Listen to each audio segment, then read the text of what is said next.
Jenny from Just Being Me, and you're listening to the Learning to Love Yourself podcast, the show that inspires you to put yourself first. Learning to love yourself on the path to happiness. Learning to love yourself on the path to happiness. Welcome back to the Learning to Love Yourself podcast. I'm Jenny Field, and today I'm with the very lovely Lolly Williams-Gibbs. Hi, Lolly. How are you doing? I'm well, thank you. How are you? I'm really, really well. We just quickly were saying before, weren't we, that the children are back to school and things are starting to get back to normal, aren't they? So Absolutely. So we're here today for you to talk to us about how you found your self-care journey. So are you able to give us a bit of a intro into how and why? Yeah. So,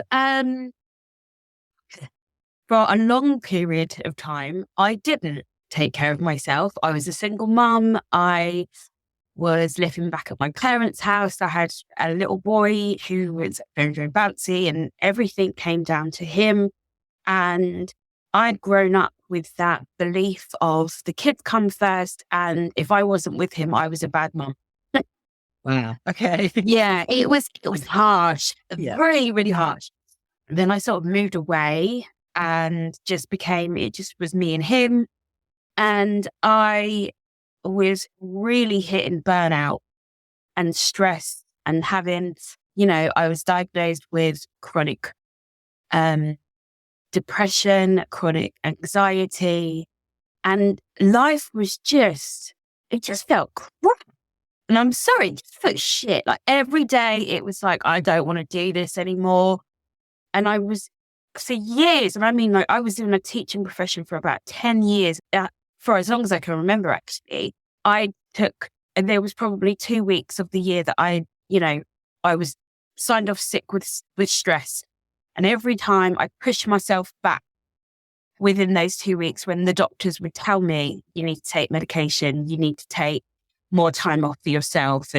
And it was because of the profession is the way it is. It's really stressful. I just couldn't allow myself to do that. And it was, suck it up. I'm being weak. I need to do it. Unfortunately, it got to the point where I completely broke down, burnt out. And I always say it was my saving grace because I just got into a relationship with my now current husband.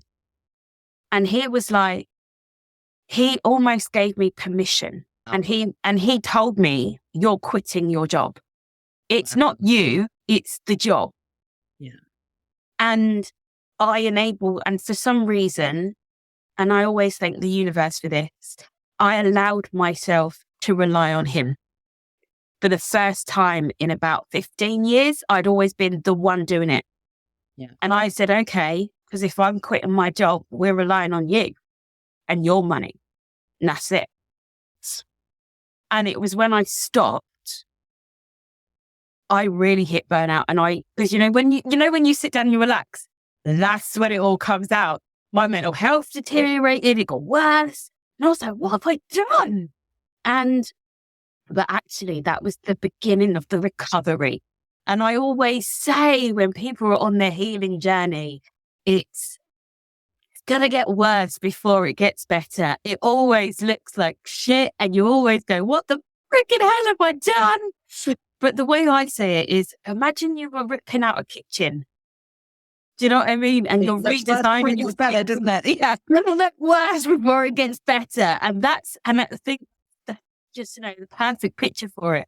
And it got worse and got worse. And we got married, which was great. And we got pregnant. I had my baby. And unfortunately, the pregnancy wrecked me completely. I suffered badly with the hyper sickness.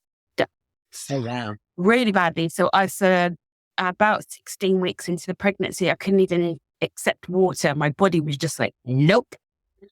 Yes. Yeah. And then, and I was like that with my oldest son. So I was kind of expecting to get better, but it didn't get better. My body physically was just like, I can't walk properly. And I was diagnosed within pregnancy what they call SPD. And by the end of the pregnancy, I was on crutches. So what does SPD stand for? I can't even remember. Something disorder. It's basically just a really bad pain. Like you can't move. Wow. And, I thought, okay, I know myself. I know my mental health's all over the place. And even at 33 weeks pregnant, I was sat on the bathroom floor with scissors ready to slit my wrists. And I was in a really bad place. But my one saving grace, or I have two, like obviously I had the people to live for. I had my oldest son and I had my husband. But my saving grace is I'd learned with all of my experience that this is temporary. And this is one thing that I challenge those inner critics. And that's when you're in that shit time, I always tell myself, this is temporary. Okay. And I said to my husband, and he was worried about me and everyone was worried about me. And I always said, as soon as I have that baby, I'll be fine. And I know it. And literally my husband, bless him, he's never really kind of believed all that stuff and about manifestation and all the little bit of woo-woo stuff that I kind of believe and I put out there.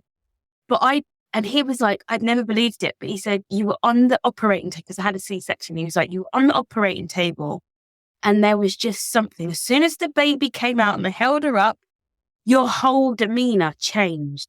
Energy from you changed. Your face changed. He was like, I'd never seen something like that. And he was like, you were right. You were fine. You were back to yourself. I was like, yeah, I knew it. It was the hormones. And this is, I think, again, really getting to understand and know yourself, actually, that self-awareness. And when you are having that shit period, know that it is temporary and know what it is causing that issue and know that you're going to be okay. That's part of your self-care. And I think, learning that self-awareness about what your triggers are, what it is that does it to you.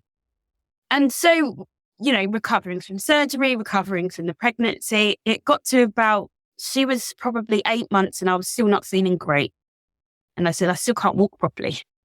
This is bad. And this was also during the period where my son was being diagnosed with ADHD and it was all hell breaking loose at school. I had to get him changed classes. It was awful. Anyway, long story short, I was diagnosed with fibromyalgia then. Okay. Yeah. And that was the point where I was like, oh my God, I've come so far. I've worked all of these, I've come out of and I've worked so much on my mental health and I've got out of the teacher profession. I feel great. And now my body's letting me down. And actually what I realized was I hadn't actually been working on my mental health. I've been working on the appearance of my mental health. Yes. And the recovery and stuff. I hadn't actually been doing the inner work and the actually allowing myself to put myself first and my self-care. And then my body forced me. Because I got to the point where I still do sometimes now, I have to have a nap every single day. But in that first sort of like few months, I was literally, sometimes on odd occasions, my husband was having to carry me from the dining table to the front room because my body literally in the process of having dinner went, no, I've got no energy left. I'm too exhausted. I'm done. And he was having to carry me and people can't understand that. Like where your body just automatically goes, battery's gone. Yeah. And it's almost, the way I describe it is it's almost like, when you see all that, these like robots or TV programs and there's a robot, or if you've ever seen Big Hero 6, the Disney film, Big Hero 6, and there's the big inflatable robot and he often just runs out of batteries and he just, all of a sudden he's working fine and then he just goes, and you got to plug him in. It's like, and I'm like, we are exactly the same. My husband also has fibro, so I absolutely get, because you could just watch him sometime. But over, I can't tell you how many years, we have worked out triggers, we have worked out foods, we have worked out chemicals, we have worked out all things so that actually he is much better. But there's still those moments. There's still those moments where you just see him get up, he'll either head to the sofa or head to the bed because he can feel that collapse moment coming. Yeah. And he's just got to go. Yeah. And I think fibromyalgia and, when I was first diagnosed, and the worst thing is with the fibromyalgia diagnosis is they go, yep, your textbook, literally, he went, your textbook fibromyalgia, go away and Google it. And I'm sat there going, what? Okay. And then I found a documentary on Netflix about chronic fatigue because they're cousins, their cousin diagnosis. It's all very similar. And these people are in wheelchairs and they can't function. They're like in a coma for half their life. And I'm like, tell the baby, I can't do this. I've got a son. He said, he's ADHD. He needs me. He's, the mum guilt, awful. And for 3 weeks, I dipped and I went back into that. But there was something in me that went, do you know what? I'm not taking it. I'm not having it. This is not me. And I went on a journey of what works, what actually is it, what could help. And I just found, through trial and error, things that worked for me. So I will openly recommend West Lab mindfulness, bath salts. They're like £3.50 in savers if you can get them. And they're like Epsom, Himalayan and CBD types of them. And in the beginning of my self-care journey, I was having 2 baths a day. Every time my mum ringed me, I was in a bath. And I was like, Mum, stop ringing me. I'm in a bath. And she was like, you're a mermaid. What are you doing? And I was like, yeah, well. And the one thing and the real struggle was to get yourself from that mindset of mum guilt. You have to be there for everyone else. You have to keep the house running. I wasn't earning anymore, so I was relying on my husband. How dare I not? I need to get the house running, the kids done, everything. He's out earning. Therefore, I've got to do everything else. And it's like, because we're built on those belief systems as women, and I think there is that generational thing, actually, the biggest part of my self-care journey was actually going, if I carry on listening to that, I'm not going to be here in 3, 4, 5 years' time. Do you know what I mean? That's you questioning your conscious thought process, isn't it? That's you just not going along with the flow. That's you going, I don't like this.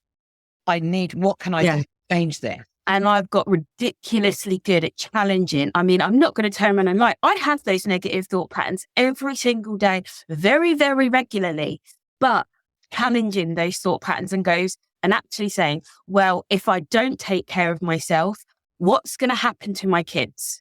What's going to happen to my husband? Because I've seen it on a weekend when I go away for a weekend or down to my mum's. All hell breaks loose. But also the other side, isn't it? In the fact that actually, if I do take care of myself, what happens? Because in my experience and the experience of many of my clients is when you take care of yourself, your whole world gets better. But I should say it's that societal pressure, isn't it? That, you work hard and, it's all about that first rather than you first. But if you put you first, then you get the growth and the blossoming. It's a beautiful process. It's amazing. And once I started doing it, I've actually just dropped the title, but I was going by the Manifesting Mama for a long time. And I've literally dropped it this week because I managed to last year manifest my dream house. I manifested a trip to Vegas for my husband's 40th birthday. 40th birthday. He'll never forget me for that one. We're leaving that in. We're not cutting that out, Lolly. But, even just this little office, okay? And it's, coming from being a teacher and having that and then go through that identity crisis of who I am, what am I doing? And then discovering actually, I'm good at helping people and I want to help people and I want to inspire people and I want to talk and, and I can just feel my energy and you can see it even through the video, you can feel the energy. It just changes. And do you know what is the best part? Is actually, the other thing that I found out is, it's been about 2 years now since I was diagnosed with the fibro, and it's every day I'm still learning. I still have to take baths. I still have to go for naps. I still have to, really manage my energy, manage my self-care. And there are still times, and I've learned to plan, like if I have, like the Easter holidays was 2 days at Alton Towers, I need a day to crash. Yeah. And you plan it, and then you've got your friend and his 2 kids come in. Okay, I'm then going to need another day to crash after that. You know what I mean? And you plan those, not necessarily crash. I don't spend them in bed, but I send them, we have movie days and we have duvet days. And it's days that actually you make the decision on your energy, how you need to work. Yeah. Yeah. And the best part is actually making that decision for yourself, because when you build up the guilt and you feel awful about it and you question it, that actually saps more of your energy than the actual thing. This is something that I'm really big on, in the fact that actually there is no point in worrying about something that hasn't yet happened, because you don't know how that's going to affect you. And what happens is that robs you of all that time whilst you're worrying about it, whilst you've got all of those negative energies going on. Because as a manifester, you know that actually if you are in a negative energy, you are going to attract a negative energy, because that's quite science back. You attract what you give out, and we are vibrational beings. So if you sit in a negative energy, you're just going to keep attracting all of that stuff that you're really worried that you're going to have to go through. And you're just going to get what you said you were worried about. But if you sit there and you go, okay, well, that may happen, but it may not, and work with, what am I going to do instead? You're attracting a much better energy. Yeah. And then it's also like, actually, when you think about it, we as adults can't keep going and going and going and going and going. Because we nothing in our kids. And children they need a rest day as well. They run, don't they? Sort of, okay, they're done. And it's with babies, they do it in shorter periods. It's awake, asleep, awake, asleep, awake, asleep. Toddlers, it's, a bit longer and then asleep, a bit and then asleep. And actually, I still maintain that my husband, he has to have the naps to get him through the day. But when I first met my husband, he spent about 4 hours a day awake. So managing his illness has got it so that actually he's having a couple of naps a day rather than most of the day being asleep, because that's just no life at all. Yeah, exactly. So it's getting to know yourself, really looking at what's happening behind you. I'm starting to feel like this. What's just happened that started to make me feel like this? Yeah. Have I eaten something? Has something been said? Have I had a thought process? Has the temperature changed? Have I sprayed the side with some chemicals or whatever? It's really just getting to recognize what's happening in your life and really looking at it and then saying, okay, how am I going to deal with this? Yeah. And I know that my biggest trigger is emotional. Like even just this morning, I was dropping Elsie off and I had some sad news.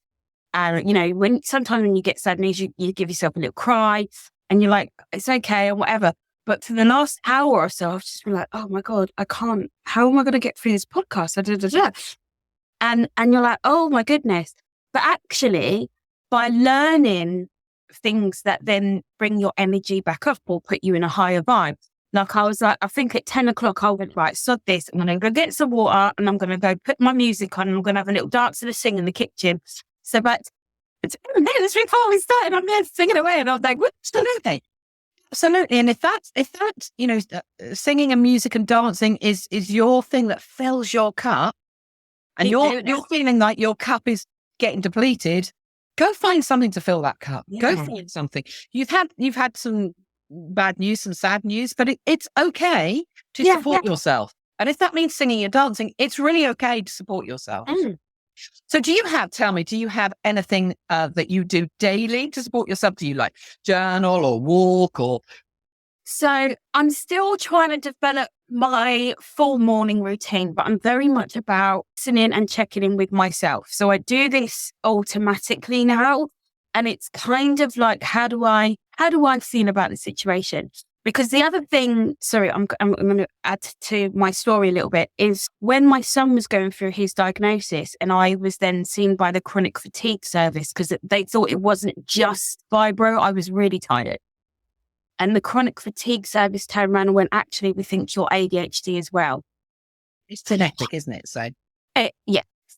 And so many people And actually what has also dawned on me is that potentially the fibromyalgia has been caused, or the symptoms of has been caused by spending my entire life trying to be somebody else for other people, for, you know, to reel in my authentic energy. Because you can tell I'm very like, I'm rather flamboyant. I call myself what we call an extroverted introvert. I can come across very extroverted, Yes. but as soon as I come off here, I'm going to need to go for a nap because I've spent that energy. Yeah. And you can see, Blondie, you can see your energy. You can see it coming out. Yeah. But I can absolutely relate because I am an extroverted introvert. You know, I need time by myself, but yeah. And it is literally, I need to go and plug my batteries in now and I need to just recharge. For me, that might not be a sleep, but that might just be some time by myself. I like to meditate or go for a walk. And it's one of those moments, isn't it? When you're going for a walk that's purely for you and you see a whole load of people coming towards you that you know, okay, because there are some boundaries in that. And what I've learned to do is I put my earphones on. And I just go, oh, sorry, because I just need this space for me. I just need this space for me. My favourite one is, yeah. So when that happens. So if anybody listening, Lonnie's just put her phone to the ear. I want to speak to those people. But it's just that actually I need this time for me and I need to put myself first at the moment.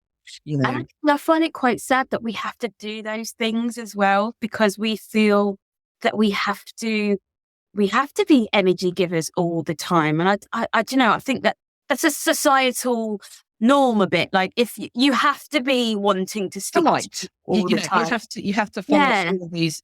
But this is part of why I do this podcast, because I want people to understand that actually it's okay to say, sorry, I can't chat at the moment. I just need to spend some time with me, or sorry, I'll catch up with you later, or I'll give you a call and just keep going. Because you just don't need to give everybody the time when they demand it. Yeah. One of the things that I really, really struggle with is the telephone, because when it rings, you have to pick it up and you don't know whether you're going to be there for 2 minutes or an hour or what it's going to be about.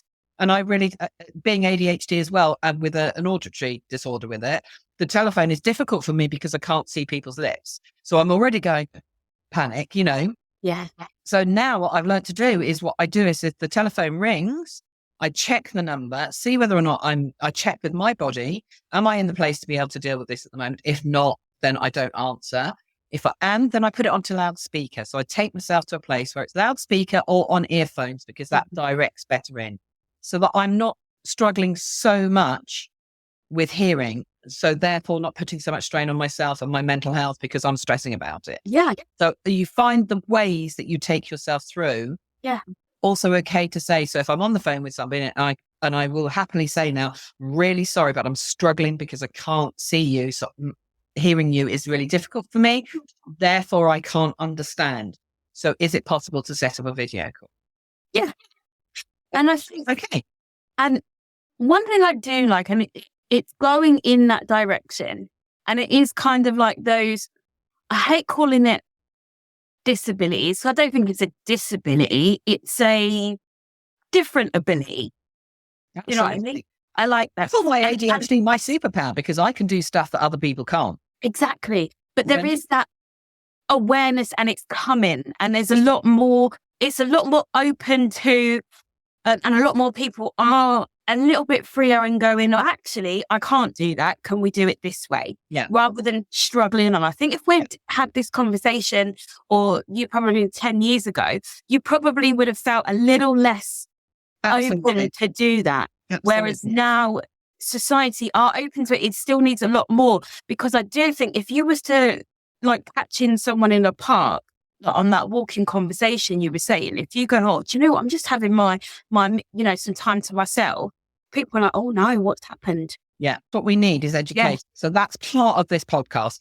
It's putting stuff that people don't want to say. And that's why I wanted to be a part of it. But it is, people don't want to see that they need to look after themselves.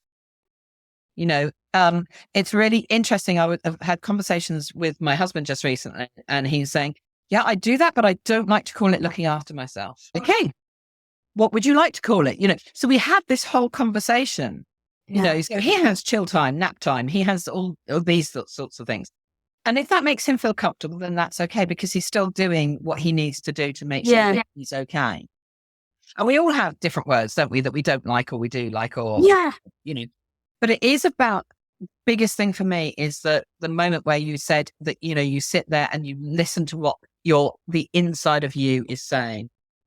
Because, and the other thing, the way that I had to challenge that mindset at the very beginning was I was able to tell myself my self-care is my treatment.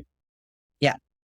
Because if I was diagnosed with, I don't know, like cancer or another disease or something, nothing in my diary would be more important than going to the hospital, getting my treatment. Yeah. Taking my tablets, going, do you know what I mean? So then, okay, why is this any different?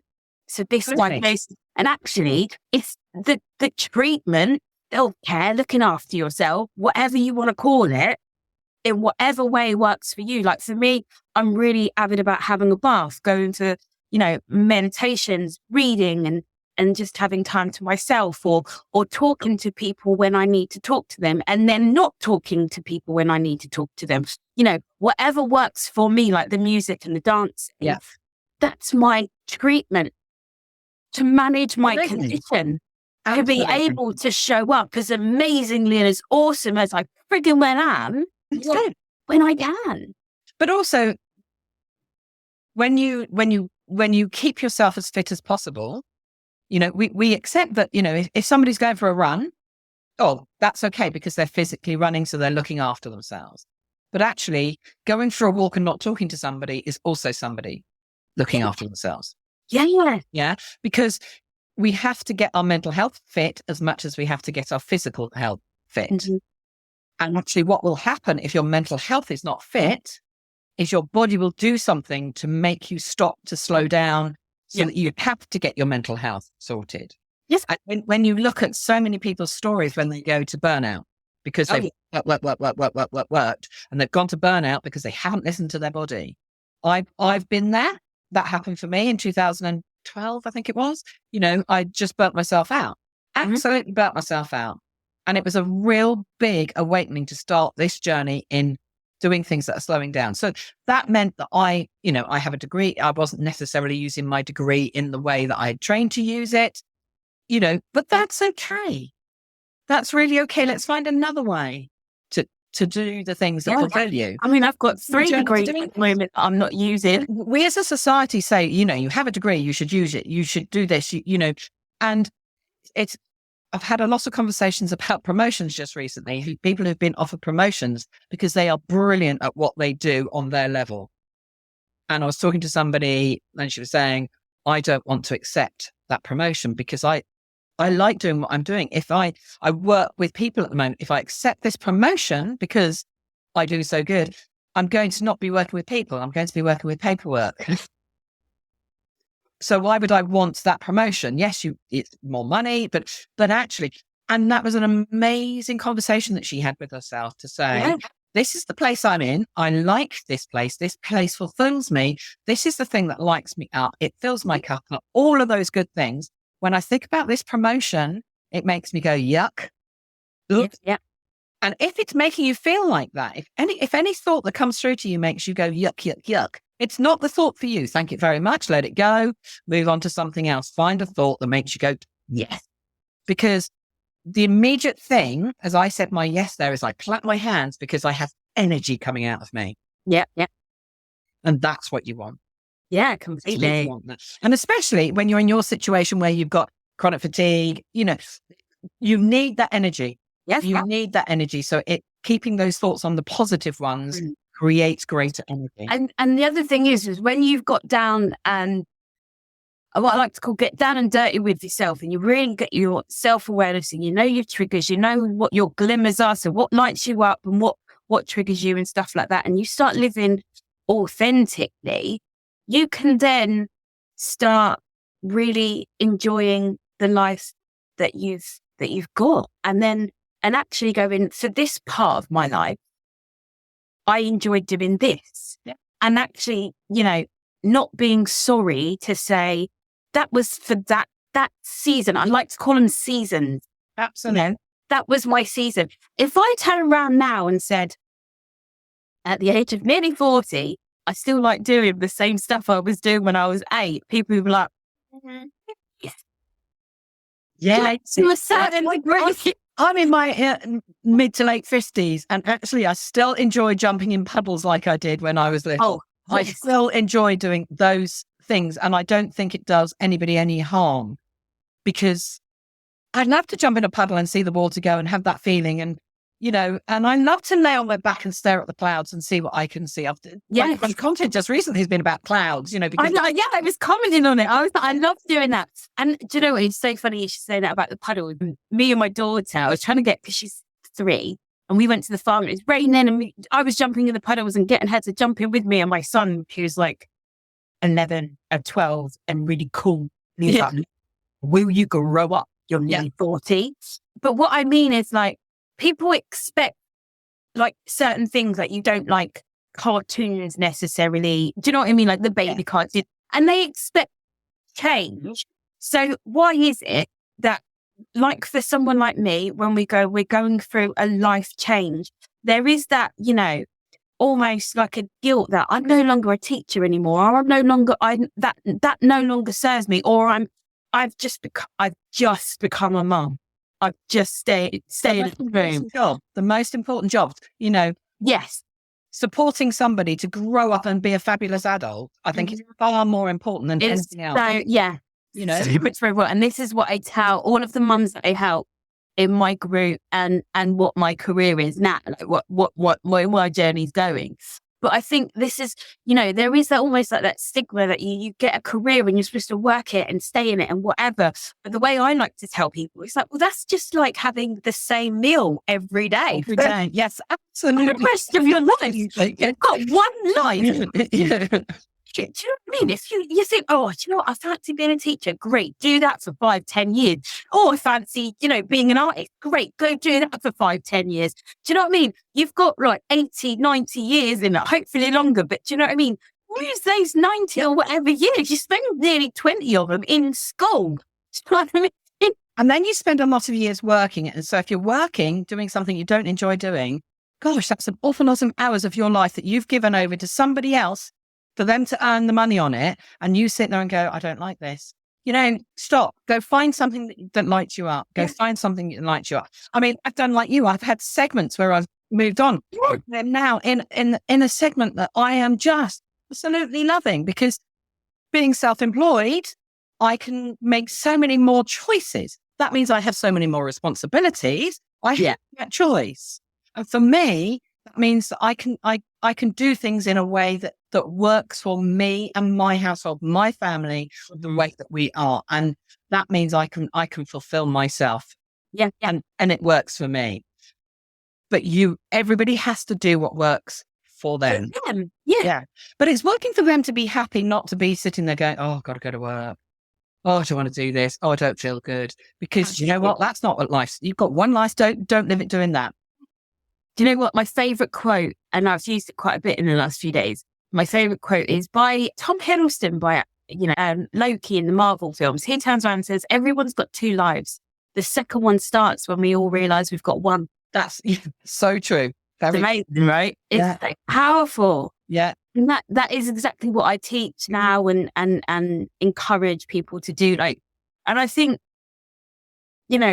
especially if you've got chronic illnesses or you've got kids, SEN kids, it is tough, and you're a carer.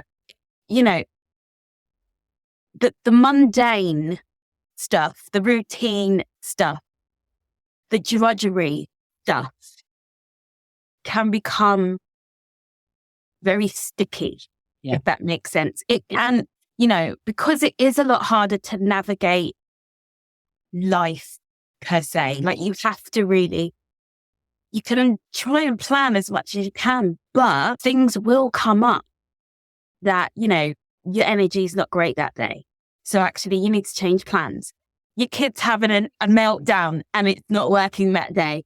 And Do you know there's what I no mean? point in forcing. If you're not feeling good, if your children are not in the right place, there is no point in forcing that to happen, because it's just going to be an awful day.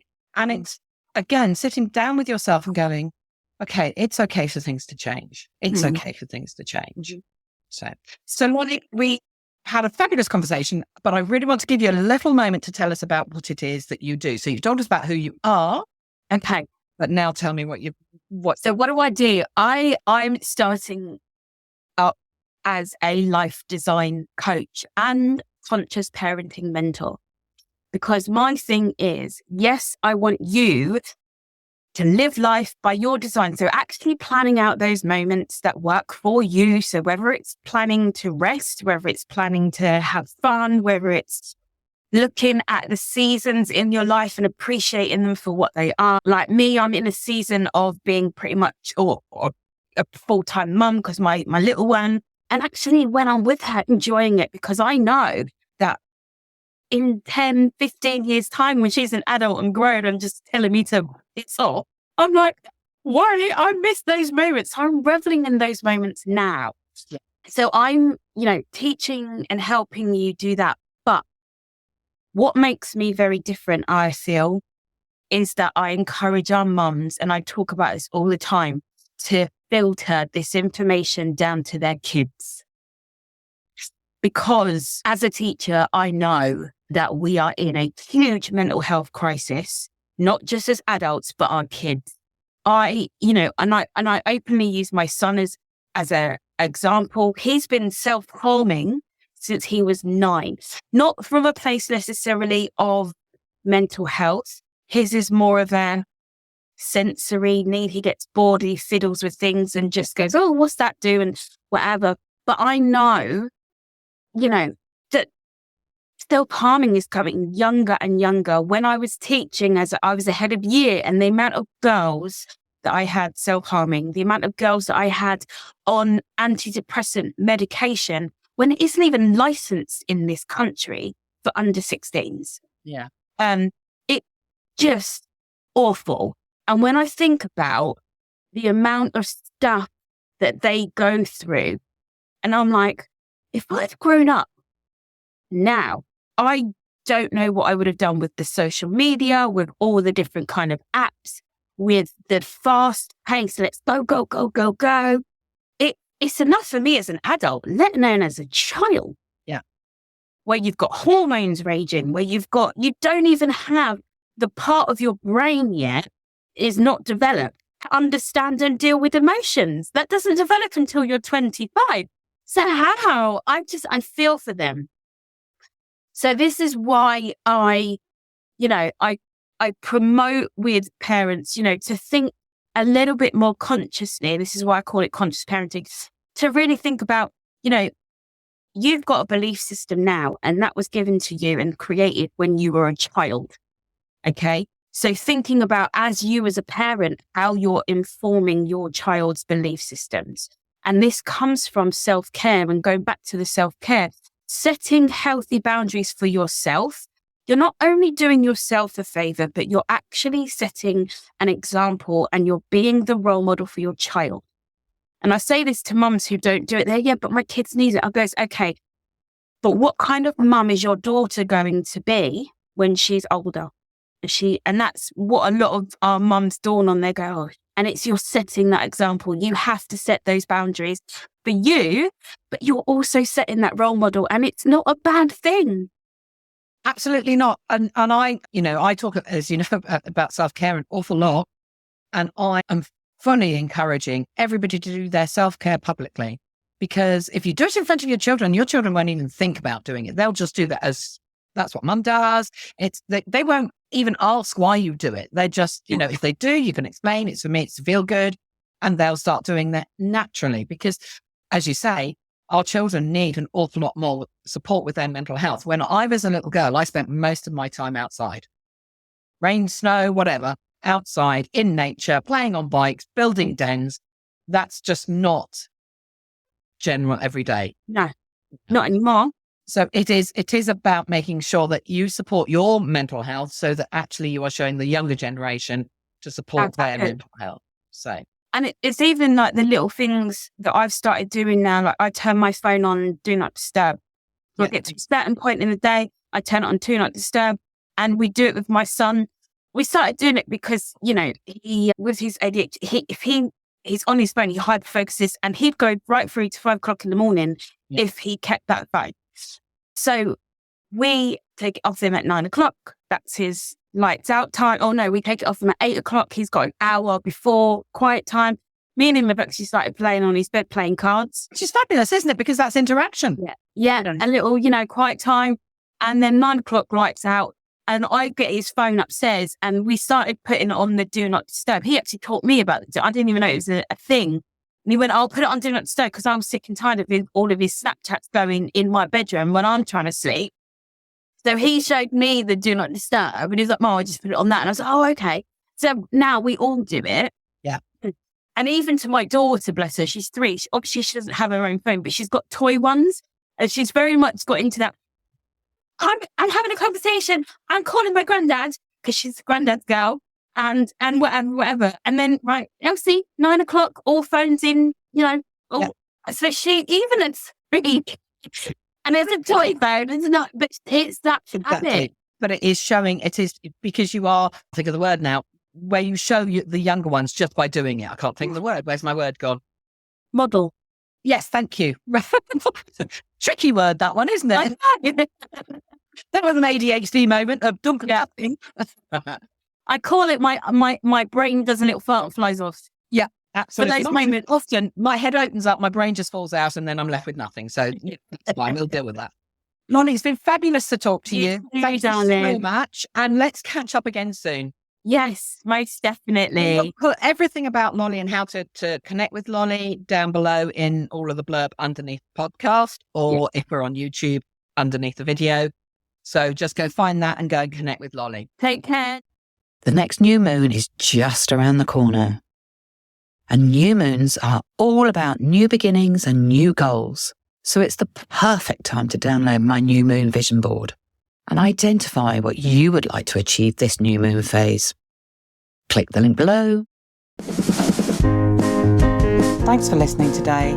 If you'd like to know more, you can find all the links down below. Oh, and don't forget to press subscribe so you can catch the next one. See you soon.